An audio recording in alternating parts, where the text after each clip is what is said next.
All right, let's get into it. You know, your home's heating and cooling system, it's probably the most expensive, most complicated appliance you own. But for most of us, it's basically a giant, mysterious box. Well, today, we're going to open that box. Think of this as your guide to finally understanding the machine that keeps you comfortable, what to do when it breaks down, and how to make really smart decisions when the pressure is on. So I want you to picture this scenario, okay? It's the absolute coldest night of the year. And then, silence. The furnace clicks off, the air starts to get that sharp chill, and that little feeling of panic starts to bubble up. Right? This isn't just an inconvenience. It feels like a real crisis, especially when your family's comfort and safety are on the line. So to figure all this out, we're taking a pretty cool approach. We're actually diving deep into a real HVAC company's website, and we're treating it like our field guide. Now, to be clear, we're not here to sell you anything from them. We're here to dig through their expertise and pull out the universal truths that are going to empower you no matter where you live. So why does it always seem like these systems fail at the worst possible time? Well, the truth is, the problem didn't just start tonight. Nope, it's been building up for months, maybe even years, all thanks to this hidden stress that your local climate is putting on it day in and day out. This slide just nails it. It's the one-two punch of a place with real seasons. Just like our source material points out, think about the summer. Your AC is doing double duty, right? It's not just cooling the air, it's also ripping all that sticky humidity out. Then, bam, winter hits and your heating system gets pushed to its absolute limit. This constant swing from one extreme to the other is exactly what wears out all the important parts inside. And you know, it's not just about the temperature outside. Our source brings up some other sneaky factors that add to the strain. I mean, think about it. Crazy high pollen counts that are constantly clogging up your filters, the type of soil in your area that might make your basement damp, or even just the age of the houses in your neighborhood, which often means leaky ductwork. All these little things just keep piling on the stress. Okay, so your system's been under all this stress, and now it's starting to act weird.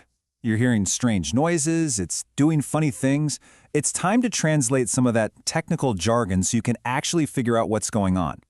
Have you ever heard your system kick on for like a minute, maybe two, and then shut right off, only to kick back on again a few minutes later? Yeah, that's a thing.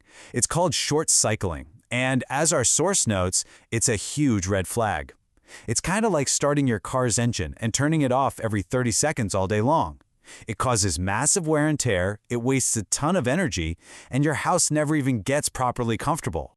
And then there's this one of the weirdest things you'll see, your air conditioner freezing up into a block of ice in the middle of a heat wave. Seriously, if you see ice on your unit, that is a huge warning sign. Here's what's happening. Your AC has this special fluid inside that absorbs heat from your house. But if your air filter is totally clogged with dust and dirt, warm air can't get through to the cold coils inside.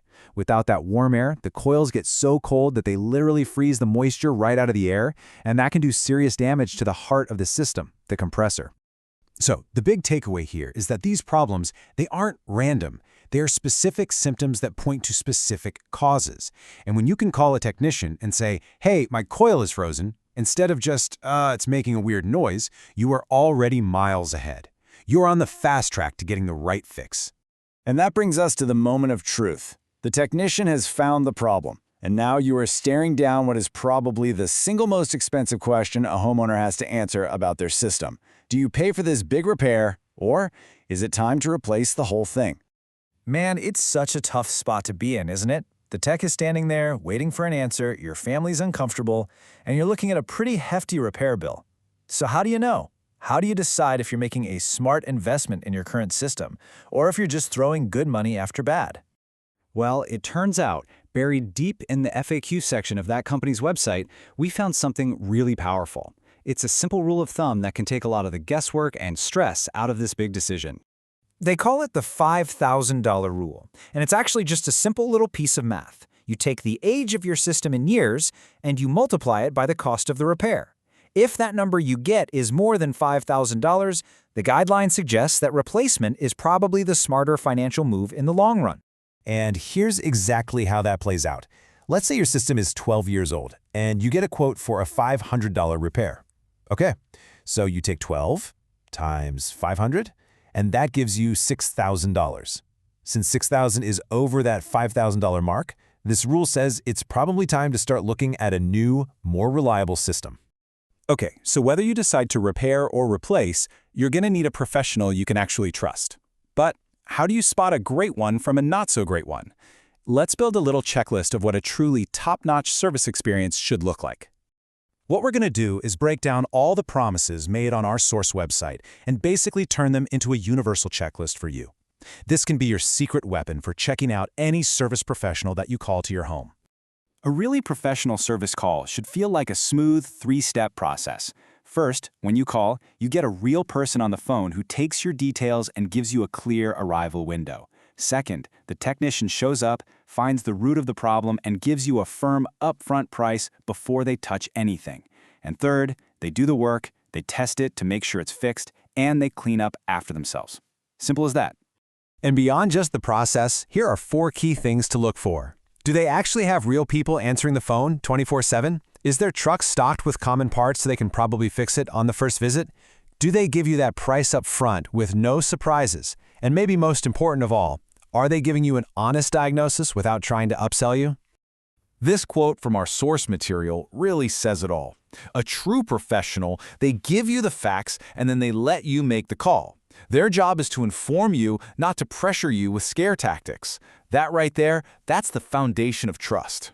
So here's the bottom line. The whole point of all of this, it's that knowledge is power. It really is. When you understand the stress on your system, when you can recognize the symptoms of failure, when you have a tool to help you decide between repair and replace, and you know the signs of a true professional, you are no longer a victim of a broken machine. You are an empowered homeowner who is in control of the situation. And that brings us to our final question, something for you to think about.